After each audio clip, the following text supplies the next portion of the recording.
Madame, Monsieur, bonsoir. Voici les titres que nous allons développer dans cette édition. Les élections en Allemagne, le chancelier Helmut Kohl est battu. 35,5% des voix contre 41% à son adversaire Gerhard Schröder. Le leader des sociodémocrates sera le prochain chancelier de l'Allemagne. Un tournant historique, c'est la fin de l'ère Kohl. Analyse, commentaires de nos envoyés spéciaux avec comme invité notamment Daniel Cohn-Bendit. À Toulon, deuxième tour des législatives partielles, le taux de participation avoisine les 50%, soit 6 points de plus que la semaine dernière. Les premiers résultats dans ce journal. Sur les Champs-Élysées, le défilé du siècle pour les 100 ans du Salon de l'automobile. Des véhicules datant de 1898 au prototype d'aujourd'hui. L'actualité de ce dimanche dominée par les élections en Allemagne. D'après les premières estimations, le chancelier Kohl est battu. L'homme à la tête du pays depuis 16 ans obtiendrait 35,5% des voix contre 41% à son adversaire Gerhard Schröder. C'est un tournant historique. Le chancelier Kohl ne gouvernera donc pas l'Allemagne de l'an 2000. C'est la fin de l'ère Kohl. Le leader du Parti social-démocrate, comme le prévoyaient les derniers sondages, l'emporte avec une légère avance. Les électeurs, dont on disait qu'1 sur 5, qui étaient encore indécis ce matin, auront finalement tranché. Et nous retrouvons tout de suite Olivier Lerner. Vous êtes en direct à Bonn, au siège du Parti social-démocrate de Gerhard Schröder. Je ne sais pas si l'état-major du parti est déjà sur place, mais on peut supposer qu'il règne un climat plutôt euphorique. Tout le monde est déjà sur place depuis plusieurs heures maintenant. Et je peux vous dire qu'il y a autour de nous plus de 2000 personnes, des journalistes du monde entier bien sûr, mais aussi des Bonnois rassemblés ici. Et tout à l'heure, Gerhard Schröder, en s'adressant à nous, nous a livré un petit message avant de se mettre au travail. Le nouveau chancelier veut faire la fête, alors nous verrons bien dans la soirée ce que cela donnera. En attendant, ce que l'on peut dire ce soir, c'est que cette victoire est vraiment historique. C'est une grande victoire pour la gauche. Un gouvernement rouge-vert, c'est du jamais vu en Allemagne. Alors cette coalition, cette cohabitation, elle existe bien dans le pays, dans certaines régions. Ce n'est pas toujours facile. Daniel Cohn-Bendit pourra certainement vous en dire plus tout à l'heure. C'est la première fois aussi qu'un chancelier est renversé par le peuple. Les chanceliers renversés l'ont été dans le passé par des ruptures d'alliance au Parlement, mais jamais par la voie des urnes. Ce soir, c'est une victoire pour trois partis. La gauche, qui inflige un véritable camouflet à Helmut Kohl, qui doit prendre dès à présent sa retraite politique. C'est une victoire aussi pour les Verts, qui vont gouverner, avec sans doute Joschka Fischer, qui va devenir ministre des Affaires étrangères. Et puis une victoire également assez éclatante pour le PDS. Les ex-communistes, s'ils se maintiennent pour l'instant avec les chiffres que nous avons, avec plus de 5% des voix, eh bien les ex-communistes vont peser dans la vie politique allemande à partir du mois prochain. Merci Olivier, nous en parlerons bien sûr avec tous nos invités. Philippe Rochaud, vous êtes en direct maintenant du siège des chrétiens démocrates. J'imagine que les résultats de ces élections étaient accueillis plutôt fraîchement. C'est une surprise ou en tout cas une immense déception pour les militants?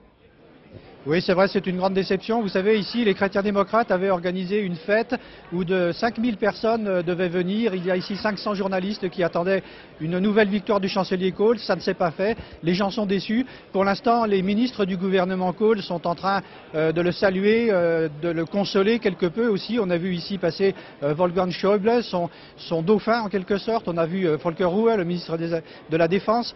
Et puis, à l'heure actuelle, on sait que Kohl va se retirer, va prendre sa retraite en quelque sorte, mais il va quand même réunir l'état-major du parti politique des chrétiens démocrates pour expliquer, pour tirer les leçons de cet échec. En tout cas, ce soir, vous l'avez dit, c'est la déception et cette fête qui devait réunir quelques 5000 personnes est en train de se terminer. Tout le monde rentre chez soi, le cœur gros pour les chrétiens démocrates. Et le chancelier Helmut Kohl, à la télévision il y a quelques instants tout juste, a reconnu sa défaite et a annoncé sa démission à la tête de la CDU. Nous l'écoutons. J'assume la responsabilité de la défaite. J'ai conduit cette campagne pour notre parti. Vous tous, vous m'avez soutenu, ce dont je vous remercie. Mais en tant que chef de cette campagne, j'assume la responsabilité de la défaite sans aucune restriction. Cette défaite est évidente. Helmut Kohl avait l'habitude de dire « les autres gagnent les sondages, moi je gagne les élections ». Le chancelier, qui hésitait un instant à se représenter, aura donc perdu sur la dernière ligne droite. Portrait de cet homme qui a modelé pendant plus de 16 ans l'Allemagne. Son image restera celle de la réunification et de l'euro. Philippe Rochaud. Les défis ont le pouvoir de donner la force à Helmut Kohl, surtout quand il s'agit de persuader les Allemands de l'Est des bienfaits de sa politique. C'est pourtant grâce à lui que la réunification allemande a pu se faire. Au même endroit, à Berlin, il y a 9 ans, il s'était adressé à ces Allemands de l'Est qui sortaient à peine de 40 ans de communisme. Helmut Kohl, né en 1930, n'avait pas 15 ans à la fin de la guerre, mais sa foi dans la religion catholique et dans la paix en Europe en ont fait très tôt un admirateur de Konrad Adenauer, le premier chancelier de l'Allemagne fédérale. Ce fils d'un petit fonctionnaire s'est imposé rapidement dans sa région natale de Rhénanie-Palatinat. À 43 ans, il prend ainsi la tête du parti chrétien-démocrate, la CDU. Une motion de défiance votée par la droite contre Helmut Schmidt, le social-démocrate, va le propulser à la chancellerie à 52 ans. Et c'est lui qui sera au rendez-vous de l'histoire pour les retrouvailles entre les deux Allemagnes. Il va mener tambour battant son pays sur la voie de la réunification. Le Deutschmark s'impose à tous les Allemands, les forces alliées et les forces soviétiques se retirent d'Allemagne. Cette souveraineté retrouvée lui vaut d'être à nouveau à la chancellerie pour un 3e mandat. Son amitié avec François Mitterrand renforce la relation franco-allemande. La réunification va coûter aux Allemands des milliards de marks. Il faut rebâtir un pays laminé par 40 ans de communisme. Kohl a le soutien des Européens et malgré les sacrifices imposés, les Allemands le désignent à nouveau pour un 4e mandat. Les socialistes n'ont jamais trouvé de dirigeant capable de renverser Helmut Kohl, dont la solidité, l'assurance et la fermeté rassurent les Allemands. Au sein de son parti, les chrétiens-démocrates, aucun homme capable comme lui de gagner la confiance des électeurs ne s'est vraiment détaché. Helmut Kohl a battu le record de longévité de son maître Konrad Adenauer, qui a passé 14 ans à la chancellerie.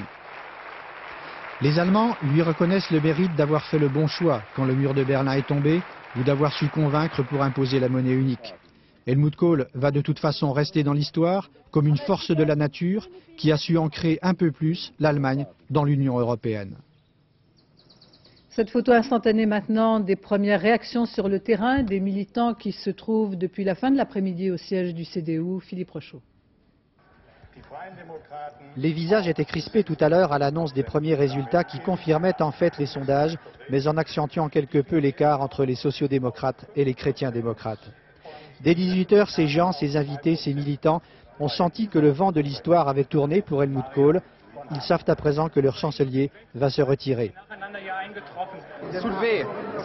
Ça fait mal. On a toujours pensé que le SPD ne parviendrait pas à réaliser le score qui était prévu dans les sondages, mais qu'est-ce qu'on peut faire?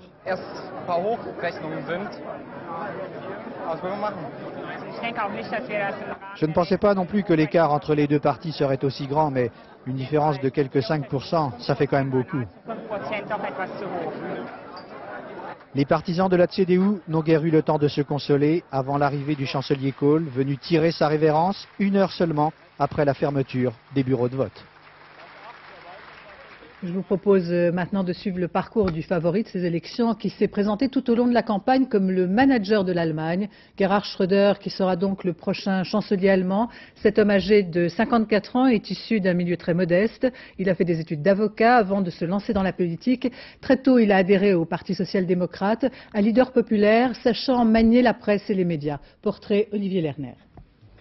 Il va devoir abandonner son bureau de ministre-président à Hanovre, en Basse-Saxe. La région, c'est fini. Maintenant, c'est l'Allemagne, c'est l'Europe qui l'attend. Je suis pour l'Europe à 100%. Je vais lutter pour moderniser les rouages du système européen. Et j'ai 2 priorités pour ça, le social et l'emploi. Élu pour 4 ans, il va diriger la République depuis Berlin. On attend de lui qu'il s'impose vite dans son nouveau costume et dans ses nouveaux murs. Vous aimez le pouvoir? Non, je ne suis pas particulièrement attiré par le pouvoir. Mais on a besoin de moyens pour faire passer ses idées et les imposer. Pour autant, le pouvoir ne me fait pas peur. On l'obtient ici de façon démocratique pour une période bien définie. Le pouvoir, les hommes politiques ne peuvent pas s'en passer, c'est comme ça. Gerhard Schröder n'a pas fini d'entendre l'hymne allemand qu'il aime tant. Ce qu'il apprécie un peu moins, ce sont les cérémonies officielles très fréquentes dans ce pays. Fini les flâneries en toute liberté, la bière, le cigare qu'il fumait déjà en cachette pour ne pas trop heurter ses camarades de gauche. Les sociodémocrates ont porté au pouvoir un homme qui a longtemps troublé les esprits au sein du parti. Ancien marxiste, ses idées révolutionnaires sur l'économie lui ont valu d'être mis à l'écart à plusieurs reprises. Il a longtemps marché en solitaire, puis il a pris le sillage de Willy Brandt et d'Helmut Schmidt. Une carrière en dents de scie, une réputation d'homme instable, cela ne l'a pas empêché de décrocher le titre le plus prestigieux en Allemagne. Il est chancelier. Et voici précisément la première déclaration de Gerhard Schröder qui s'exprimait il y a quelques instants. Nous l'écoutons. Je voudrais, mesdames et messieurs, témoigner en cet instant tout mon respect à Helmut Kohl. Il a été, comme il fallait s'y attendre, un adversaire coriace, mais les électeurs ont décidé du futur gouvernement de notre pays.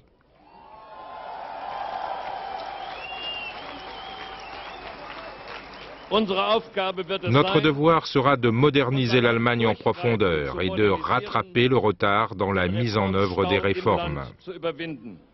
Par ce vote, les électrices et les électeurs allemands ont ouvert la porte à un changement de génération. Voyons maintenant les estimations des petites formations. Les Verts obtiendraient 6,6%, les libéraux 6,5%, les ex-communistes avec 5,2% pourraient faire donc une entrée remarquée au Parlement. L'extrême droite, quant à elle, obtient 3,5%, c'est 2 fois plus qu'il y a 4 ans, mais insuffisant pour être représenté au Parlement. Et nous retrouvons en direct de Francfort Daniel Cohn-Bendit. Bonsoir. Je voudrais d'abord m'adresser non pas aux militants, mais à celui qui connaît parfaitement l'Allemagne. On disait les électeurs frileux, hésitants. Quelle lecture donnez-vous de ces résultats, la lassitude ou la volonté de changer? Oui, je crois que l'Allemagne voulait changer. C'est la première fois, effectivement, qu'en Allemagne, un chancelier a été battu pendant les élections grâce à des élections. Et ça veut dire que l'Allemagne ne voulait plus de Kohl. L'Allemagne a décidé. Alors, après 20 ans d'opposition, le SPD arrive au pouvoir. Est-ce que finalement, le choix s'est davantage fait sur les hommes et sur la personnalité de Schröder que sur les programmes? D'abord 16 ans, mais après, le choix s'est fait sur les hommes et donc un peu le programme. Les hommes représentent un certain programme. Les Allemands veulent une Allemagne plus sociale et plus écologique. Et maintenant, il faut que cette majorité arrive à se faire politiquement. Ça se décidera dans les prochains jours. Alors on en parle tout de suite dans un instant, mais que pensez-vous de cette phrase qu'on a entendue pendant la campagne? Kohl me tombe des mains et Schröder me désespère. Au fond, les Allemands ont voté sans trop savoir pourquoi. Est-ce que c'est votre avis? Je crois que c'est pas vrai. Ça, c'est un jeu des médias. Les Allemands, comme tout électorat, ils ont eu peur d'un changement à un certain moment parce que changer, c'est prendre un risque. Garder Kohl, c'était prendre un risque.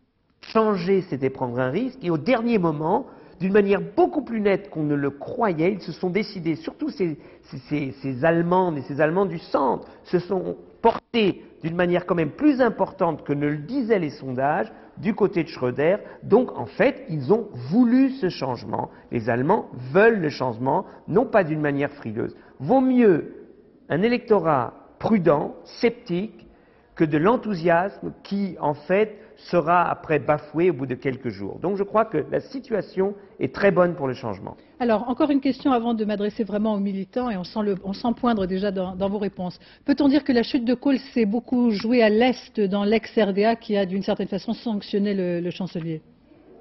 Oui, la chute de Kohl s'est jouée à l'Est. Kohl a dit tout va bien à l'Est, alors que les gens disent tout va mal à l'Est. Donc là, il a perdu et il n'a pas gagné à l'Ouest. Les gens n'ont pas dit d'accord, ça va mal à l'Est, mais ça va bien à l'Ouest, ce qui n'est pas le cas. Donc, ça va mal à l'Ouest, un peu moins, ou beaucoup moins qu'à l'Est, mais ça ne va pas bien du tout. Et donc, ils se sont dit, les chrétiens démocrates, Kohl, ils n'ont plus l'imagination nécessaire pour faire face à la crise. Et c'est ça qui a permis à Schröder de gagner. Alors, Daniel Cohn-Bendit, j'en viens au vert maintenant. D'ailleurs, vous n'avez pas fait campagne. D'après les premières déclarations, les leaders du Parti social-démocrate refusent de parler de coalition. En tout cas, pour l'instant, les Verts ont assuré leur maintien au Parlement. En quoi seront-ils des partenaires nécessaires du prochain gouvernement?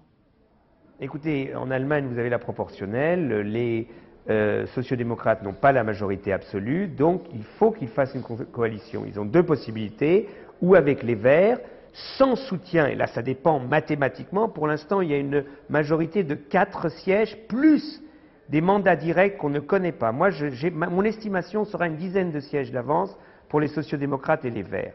À partir de là, évidemment, ils auraient la possibilité de faire une coalition avec les chrétiens-démocrates. Mais moi, je vais vous dire pourquoi. D'après moi, ça c'est une analyse, hein, il n'y aura pas de majorité avec les chrétiens-démocrates parce que les chrétiens-démocrates ne voudront pas. Ils seraient complètement fous. Ils ont perdu les élections, donc ils vont dire aux sociodémocrates et aux Verts, à vous de gouverner pour essayer de retourner la barre dans 4 ans. S'ils entrent au gouvernement, les chrétiens-démocrates, et qu'ils font du bon travail, ce sera une victoire de Schröder. Donc ils ne pourront pas gagner dans 4 ans. Donc pour moi, il est presque sûr que s'il y a une majorité entre sociodémocrates et Verts, que les chrétiens-démocrates refuseront d'aller au gouvernement avec Schröder pour des raisons de politique évidentes. Il faut qu'il y ait un gouvernement et une forte opposition. Et donc, ils vont jouer la carte du renouvellement dans l'opposition. Alors ça, évidemment, l'avenir nous le dira. Une dernière question, Daniel Cohn-Bendit. Pour la France, l'axe Paris-Bonn, qui d'ailleurs va devenir l'axe Paris-Berlin, restera privilégié ou la France va devenir un partenaire parmi d'autres? Non, tout le monde sait que la construction européenne, qui est quelque chose de fondamental pour l'Allemagne, se joue autour de l'axe Paris-Berlin, Paris-Bonn. Et il est évident qu'aujourd'hui, l'axe Jospin-Schröder ira très bien, et même l'axe, tant qu'il y a cohabitation, Schröder-Chirac, parce que et Schröder et Chirac sont des bêtes politiques, et le futur ministre des Affaires étrangères allemand, qui sera peut-être, vraisemblablement, un Vert, Joschka Fischer, vous allez voir, il s'entendra non seulement très bien avec Védrine et Jospin, mais même peut-être avec Chirac, parce que lui aussi c'est une bête politique, et quand on gouverne pas pour un parti, mais on gouverne pour un pays. Merci Daniel Cohn-Bendit d'avoir répondu à nos questions. Message de félicitations de Jacques Chirac à Gerhard Schröder, puisque vous parliez de Jacques Chirac, et le Parti socialiste salue avec joie la victoire du SPD et de Gerhard Schröder. On l'a dit tout au long de la campagne, les votes de la population de l'ex-RDA seront décisifs. L'ex-Allemagne de l'Est touchée de plein fouet par le chômage. L'exemple à Magdebourg, où Anne Ponsinet et Christian Autain sont allés à la rencontre des électeurs. Bureau de vote du quartier Olvenstedt ce matin, une cité considérée comme difficile dans une ville de l'Est ravagée par le chômage et où l'extrême droite a réalisé 13% aux dernières élections.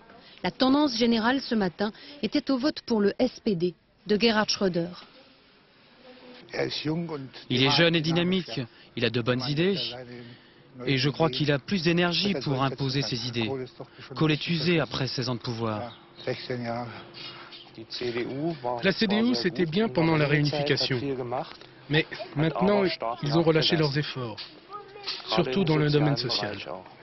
Kohl a toujours dit qu'il a créé de nouveaux emplois, mais les chiffres sont contre lui. Pourtant, Olvenstedt a changé. Comme partout en ex-Allemagne de l'Est, les façades sont en cours de réhabilitation grâce à l'argent public investi ici. Mais le chômage continue de pousser certains électeurs vers les extrêmes.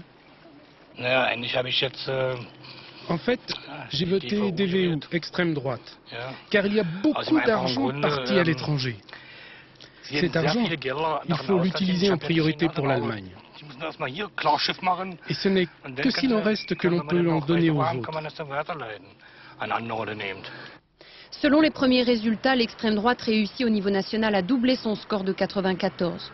Autant de déçus de la politique et parfois de la réunification que le nouveau chancelier devra savoir convaincre. Lourde tâche pour laquelle les Allemands semblent avoir choisi Gerhard Schröder, social-démocrate. En France, à Toulon, deuxième tour aujourd'hui des élections législatives partielles. Le taux de participation est en hausse par rapport à la semaine dernière. À 19h, il atteignait près de 50%, soit 6 points de plus que la semaine précédente. Michael Darmon, vous êtes en direct de Toulon. Sait-on maintenant qui a remporté de Sandrine Le Chevalier ou d'Odette Casanova cette élection ? Mais écoutez Béatrice, nous sommes en mesure de vous dire que c'est Odette Casanova, la candidate de la gauche plurielle, qui est élue dans cette élection législative partielle à Toulon. Selon les résultats partiels que nous possédons, transmis par la préfecture du Var, et sur 8800 bulletins dépouillés, Odette Casanova obtient donc 53,20% des voix, tandis que Sandrine Le Chevalier du Front National ne recueille que 46,80% des suffrages. Vous voyez donc la participation a été plus importante, un transfert de votants également plus important, et tout indique donc que Sandrine Le Chevalier et le Front National pour la deuxième fois consécutive sont donc battus sur Toulon. Merci Michael. Et puis ce résultat aussi de législative partielle dans les Bouches-du-Rhône qui nous parvient à l'instant, c'est le communiste Alain Belviso qui a donc remporté cette élection avec 51,20% des voix devant le candidat de la droite qui est donc battu. Élection toujours avec aujourd'hui en France le renouvellement du tiers des sénateurs à la Chambre haute. Ce sont les grands électeurs qui ont désigné les sénateurs. Pas de surprise à attendre pour le renouvellement de cette institution dominée par une majorité écrasante de droite. En direct du Sénat, Jean-Baptiste Prédaly, quels sont les premiers résultats ?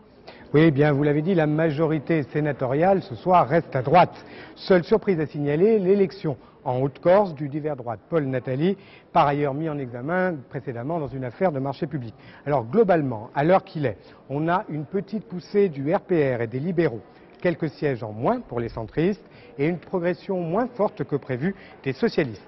Alors René Monory, le président du Sénat, et Daniel Vaillant, le ministre des Relations avec le Parlement, ont réagi tout à l'heure. Je vous propose d'écouter leurs commentaires sur cette élection. On peut dire aujourd'hui qu'elle est très satisfaisante pour la majorité du Sénat. Mais on s'aperçoit d'ailleurs maintenant que lorsqu'on est unis, ma foi, on fait de très bons résultats, puisque probablement que les socialistes ne progresseront pas. Peut-être d'un ou deux aujourd'hui. De toute façon, il y avait peu de surprises à attendre, dans la mesure où ce ne sont pas les électeurs qui se sont prononcés aujourd'hui, mais des grands électeurs désignés par des élus. C'était fondé notamment sur les dernières élections municipales, sur les élections régionales et cantonales. C'est donc une grande stabilité, même s'il y a des changements à l'intérieur même des départements. Alors, prochaine étape ici, jeudi prochain, l'élection du président du Sénat. 2 candidats sont en lice pour le moment, à droite, René Monory, le président centriste sortant, et Christian Poncelet, sénateur RPR, qui n'a pas pour l'instant l'investiture de son groupe. Merci Jean-Baptiste. À Thionville, la confusion dans l'enquête du meurtre du petit Adrien après les aveux d'un premier suspect qui s'est rétracté hier, puis l'interpellation d'un deuxième homme qui nie en bloc. Tous deux écroués dans la soirée d'hier. Difficile maintenant de faire la part des choses. Jérôme Soulard, Patrice Schumacher. 4 mois d'enquête bien difficile et une affaire d'assassinat d'enfants qui s'accélère enfin avec les aveux d'un suspect, Alex, 36 ans, mis en examen cette nuit pour homicide volontaire. Devant le juge d'instruction, il a réitéré ses aveux en expliquant qu'il avait effectivement de façon involontaire tué ce gamin puisqu'il lui avait donné un coup au visage parce qu'il criait alors qu'il essayait d'avoir des relations, je dirais, de caractère homosexuel, mais en le touchant un peu. Des aveux terriblement détaillés, mais que le suspect va immédiatement retirer. Quant au présumé complice, Nicolas, il nie tout en bloc. Après 5 heures d'audition, les avocats sont un peu sceptiques. On a surtout l'impression d'être complètement perdu, quoi. Plus il y a d'interrogatoires et moins on comprend de choses. Et je dirais, Dean raconte un petit peu le tout et son contraire. Et mon client reste sur sa version, à savoir qu'il n'a rien à voir dans ce dossier, quoi. Alex Dean, c'est bien le personnage central de cette confusion. Un homme secret qui vivait seul dans cette chambre louée. Salarié depuis 4 mois, ce divorcé homosexuel semblait apprécier particulièrement la compagnie des enfants. Il adorait les enfants. Alors, je le vois mal. Je vois mal faire du mal à un enfant. Maintenant, si c'est vraiment vrai, je ne sais pas ce qui s'est passé dans sa tête, mais... Il était toujours en train de plaisanter, jouer avec les enfants, très sympathique d'ailleurs. Il côtoyait pas mal de monde et puis c'est vrai qu'en le voyant, jamais on n'aurait pensé ça de lui, quoi. Les enquêteurs doivent maintenant s'attacher à vérifier sérieusement les aveux du suspect. Difficile, car ici les mensonges et les rumeurs les plus folles courent aujourd'hui dans toute la ville. Le mystère de la mort du petit Adrien reste encore à ce jour une énigme. En Belgique, après la démission du ministre de l'Intérieur qui a confirmé hier soir sa décision, c'est Luc Van den Bock qui a été nommé immédiatement. Il est surtout connu dans la région flamande, dont il est l'actuel ministre de l'Enseignement. Au chapitre médical, cette campagne d'information sur l'asthme, une maladie qui touche près de 3 millions de personnes en France, un chiffre en constante augmentation. La rentrée scolaire est une période propice pour sensibiliser les parents au dépistage. Françoise Vallet, Yann Jiquel. Ludivine a 6 ans et est asthmatique depuis 3 ans. Sa maman aussi a de l'asthme depuis sa petite enfance, mais elle n'a pas pensé que sa fille pourrait être malade à son tour. Jusqu'au jour où les symptômes ont été plus importants. Elle ronflait déjà et elle dormait la bouche ouverte. Et le matin, c'était des éternuements sans arrêt. Et même la nuit, elle n'arrêtait pas de tousser sans arrêt. Ludivine a consulté un médecin et subi des tests.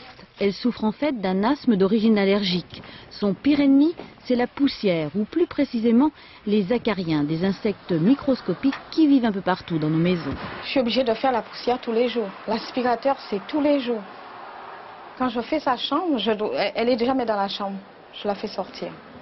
Parce qu'avec la poussière, j'ai peur qu'elle soit malade. Chaque jour, Ludivine prend des médicaments pour empêcher la maladie d'évoluer. Mais les mesures d'hygiène font partie de son traitement. 80% des enfants asthmatiques sont sensibilisés aux acariens. C'est vraiment l'allergène majeur qu'on va devoir cibler par tous les moyens. Non traité, l'asthme peut s'aggraver et empêcher les poumons de l'enfant de se développer normalement. Aujourd'hui, l'asthme est mieux connu, mais la maladie n'est pas toujours dépistée à temps. Tu peux te pencher un tout petit peu vers moi? Respire fort. C'est la maladie chronique la plus fréquente en pédiatrie. On peut calculer qu'il naît en France un futur asthmatique toutes les 10 minutes. Ce qui vous indique l'étendue du problème. Un enfant qui tousse la nuit, ce n'est peut-être rien, mais c'est peut-être de l'asthme. Par cette campagne nationale, les associations espèrent favoriser le dépistage de la maladie. L'asthme, plus tôt on le voit, mieux on se porte. Dans les Pyrénées-Atlantiques, toujours aucune trace de 4 spéléologues disparus depuis plus de 48 heures. Une équipe de secours est remontée du gouffre de la Pierre-Saint-Martin sans avoir trouvé de traces de ces hommes. En tout, une vingtaine de gendarmes et de spéléologues sont mobilisés. La Louisiane menacée par le cyclone George, plus d'1,5 million de personnes ont quitté l'embouchure du Mississippi que l'ouragan devrait atteindre cette nuit. D'énormes embouteillages gérés par des policiers et des soldats de la garde nationale résultant de ce départ massif des habitants de la région. La ville de la Nouvelle-Orléans, qui est en dessous du niveau de la mer, espère bien résister. De nombreuses digues devraient la protéger. À Paris, le défilé du siècle sur la plus belle avenue du monde, 2000 véhicules pour marquer le centenaire du Salon de l'Automobile, de l'Arc de Triomphe aux Invalides, des premières voitures présentées il y a tout juste un siècle, jusqu'au dernier prototype des grands constructeurs. Reportage Éric Vassio, Bruno Divertou. Si on mettait bout à bout ces 2000 voitures représentant un siècle d'industrie automobile, elles se suivraient sur plus de 10 km de long. En tête du défilé, des Panhard, Renault, De Dion-Bouton, toutes fabriquées avant 1899, à une époque où la France comptait 620 constructeurs automobiles. Pétaradante, elles avancent à 10 km/h en descendant la plus célèbre avenue du monde. Un siècle de créativité autour de l'automobile et ce sont toutes les modes, toutes les époques qui défilent devant les yeux des spectateurs. Pour les 20 000 personnes ayant bravé la pluie pour admirer ces magnifiques carrosseries, c'est l'occasion de se plonger dans un passé pas si lointain. C'est extraordinaire, tout le monde a retrouvé une voiture qu'il a conduite ou qu'il a vue avec ses parents. Toutes m'ont fait rêver. Ouais. Et si vous aviez un choix à faire, en acheter une en particulier, laquelle ce serait? Laquelle? J'ai cherché une aiguille dans une botte de foin. Mais quand les voitures d'hier tombent en panne comme aujourd'hui, un seul carburant, l'huile de coude. Après le défilé de ces 700 véhicules de collection, c'était au tour des voitures du futur de montrer le bout de leur calandre. Automobile à énergie nouvelle ou d'un temps révolu, c'est à chaque fois une façon différente d'envisager la vie et de rêver sur hier et demain. Et en tête de ce défilé du siècle, une voiture française, elle a 100 ans, à son volant l'un des anciens dirigeants de la marque Panhard, portrait de Luc Bazizin et Frédéric Basile. Voilà. Pour permettre. Cet homme a l'âge de sa voiture, 85 ans. Tous deux ont également un autre point commun, leur nom, Panhard. Une marque française devenue une légende. C'était l'époque où pour démarrer, il fallait d'abord pomper pour faire remonter l'essence du réservoir vers le carburateur. On sent l'essence qui arrive. Vous ne sentez pas? Jean Panhard, aux côtés de son père, est resté à la tête de l'entreprise pendant près de 30 ans. La première voiture de la marque a vu le jour avant lui, c'était en 1891. Ah, ça c'est le premier véhicule sorti Panhard et mon père est au volant. Et sur cette photo, on voit le malheureux mécanicien qui est en train d'essayer de faire partir la voiture. Et en réalité, on a fait frôler l'incident parce que vous voyez la reine qui est tout à côté de la voiture. Si jamais l'essence était enflammée, s'il y avait une explosion, on perdait la reine d'Angleterre, ce qui aurait été très ennuyeux. Mais l'histoire de l'entreprise Panhard a été bouleversée par un mauvais diagnostic des médecins sur le seul héritier de la marque. Les médecins l'avaient condamné, et ils avaient raison, puisque mon pauvre oncle est mort, mais quand il est mort, il avait tout de même 87 ans. Mais bien, cette erreur des médecins a été tout à fait dommageable pour la firme, parce que mon oncle, voyant que son fils ne lui succéderait vraisemblablement pas, a vendu une grande partie de ses actions. «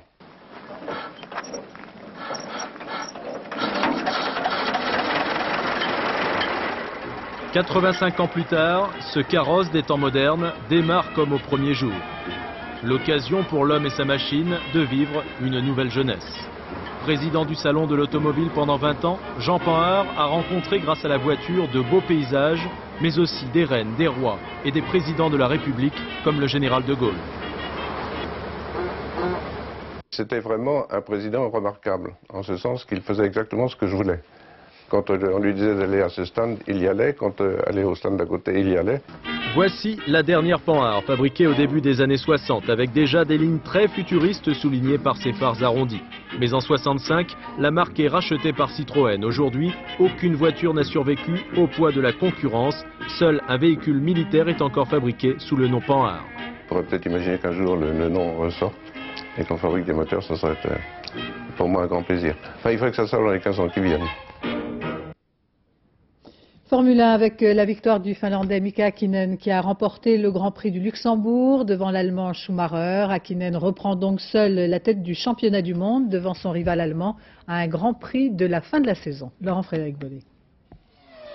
La Finlande reprend l'avantage. Mika Häkkinen triomphe au pays de Schumacher et prend une option sur le titre. À la veille de son 30e anniversaire, c'est un beau cadeau. Häkkinen qui ne s'est pas affolé au départ. Irvine devant Schumacher, en fait, ça ne voulait pas dire grand-chose.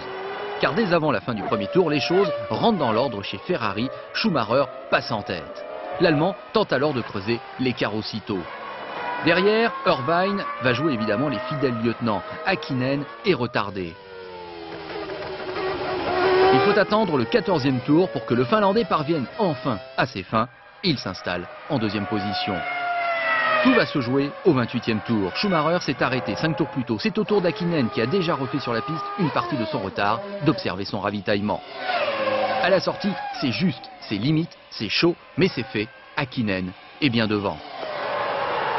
C'est alors une bataille entre hommes, au sommet. Les deux ténors sont seuls au monde, ils ne se lâchent pas. Et puis, 10e par 10e, Häkkinen construit finalement sa victoire. Schumacher, chez lui, car le Grand Prix du Luxembourg se déroule en Allemagne, n'abdique pas bien sûr. La Ferrari est poussée dans ses derniers retranchements, mais rien n'y fait. C'est le stand McLaren qui est en fête. 7e victoire de la saison pour Häkkinen, qui reprend 4 points d'avance au championnat avant la dernière épreuve. Ce sera le 1er novembre prochain pour le Grand Prix du Japon. Il faudra se lever très tôt pour savoir qui sera le nouveau champion du monde.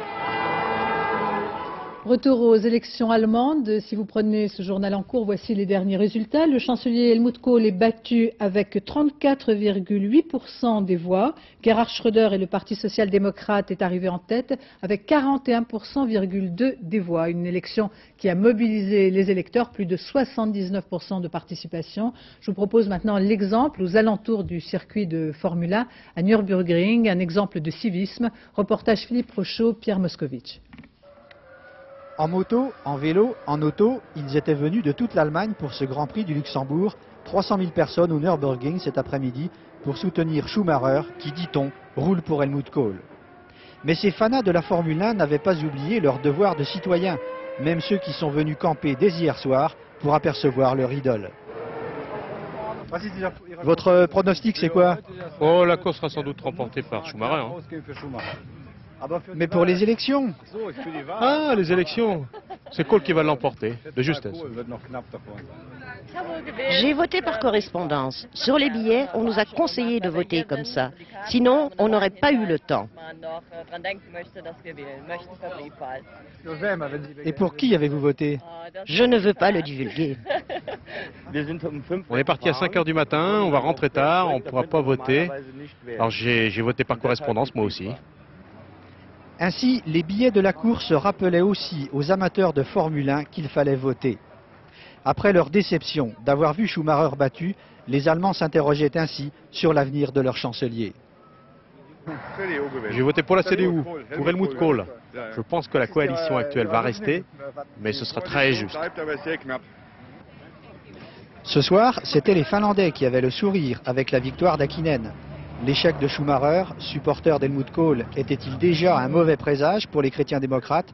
Personne n'osait le dire ce soir, mais beaucoup le pensaient.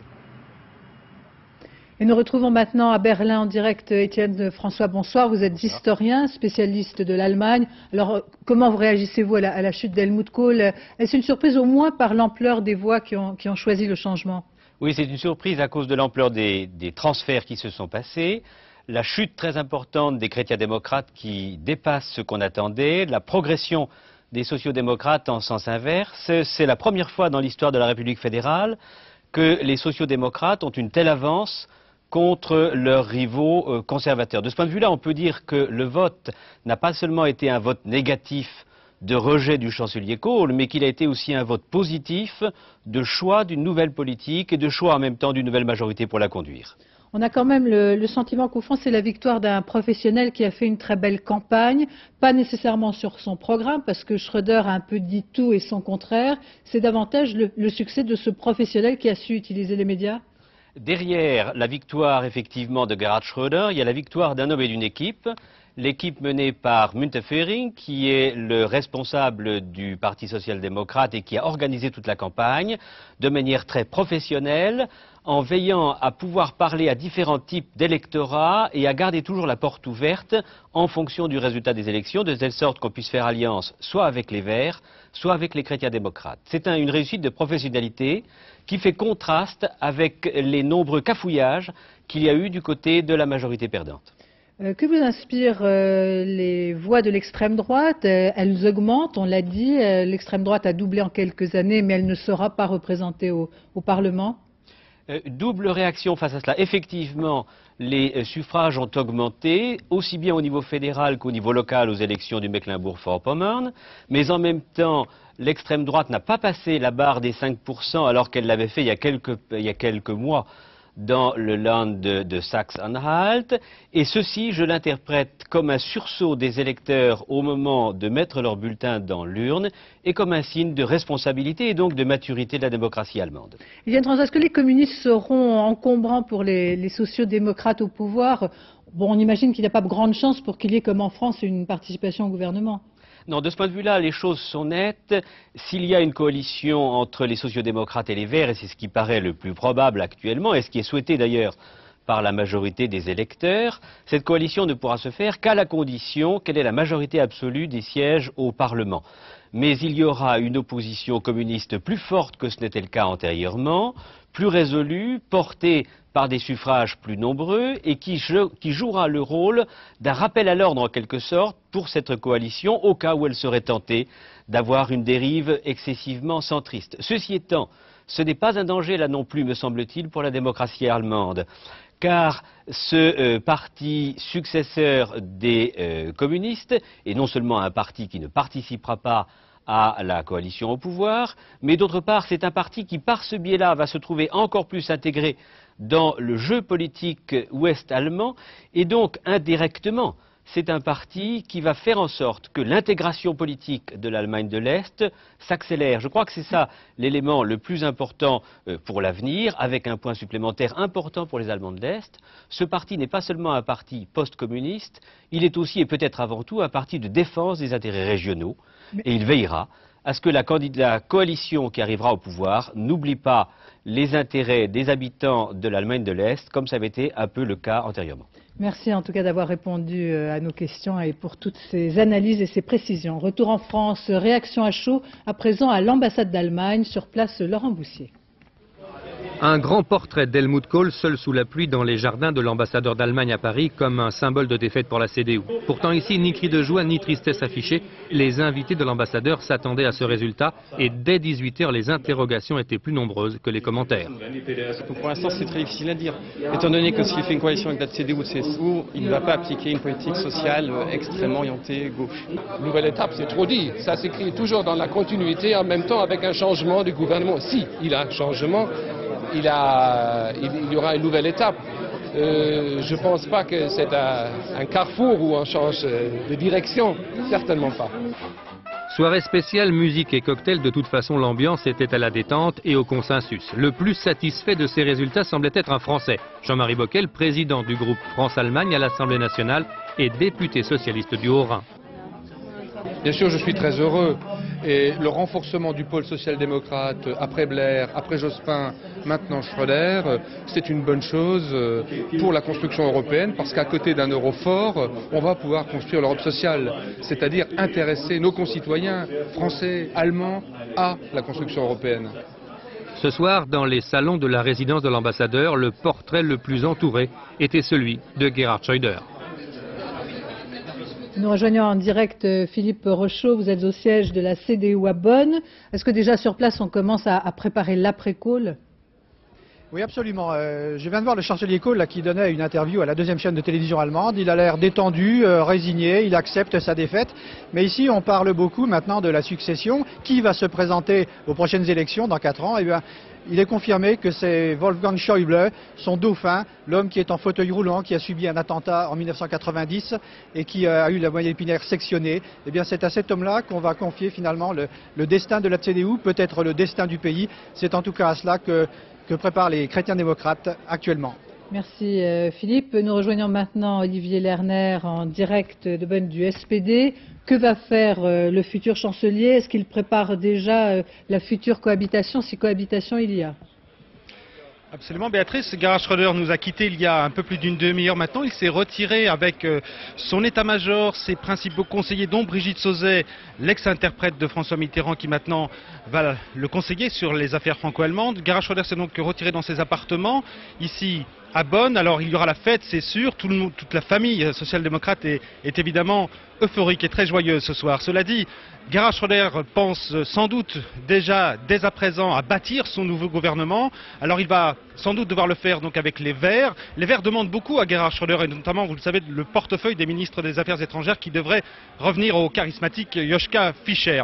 Mais les Verts et les Rouges se déchirent depuis des années, notamment sur les questions d'énergie, sur le nucléaire, sur le charbon, sur le prix de l'essence aussi. On peut penser que cette nuit ne sera pas seulement une partie de plaisir pour le nouveau chancelier. Eh bien, nous la suivrons parce que voilà ce que l'on pouvait dire pour l'instant, en tout cas dans ce journal sur ces élections allemandes. Mais rendez-vous à 22h45 pour une page spéciale Allemagne, résultats et premiers commentaires. Avant de terminer ce journal, championnat de France de photo sous-marine ce week-end à Bagnols-sur-Mer, dans les Pyrénées-Orientales. Ces photographes amateurs ont essayé de consigner l'art avec l'eau. Léo Lamberton, Françoise Mazou.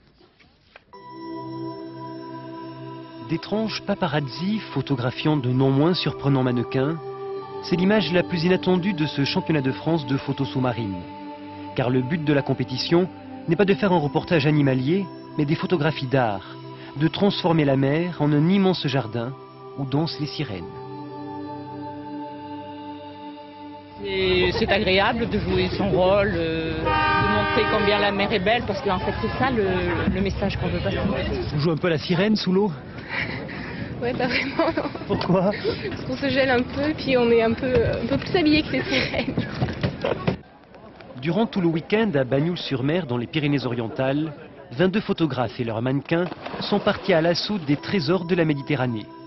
Tous sont des amateurs éclairés qui pratiquent leur passion depuis plusieurs années.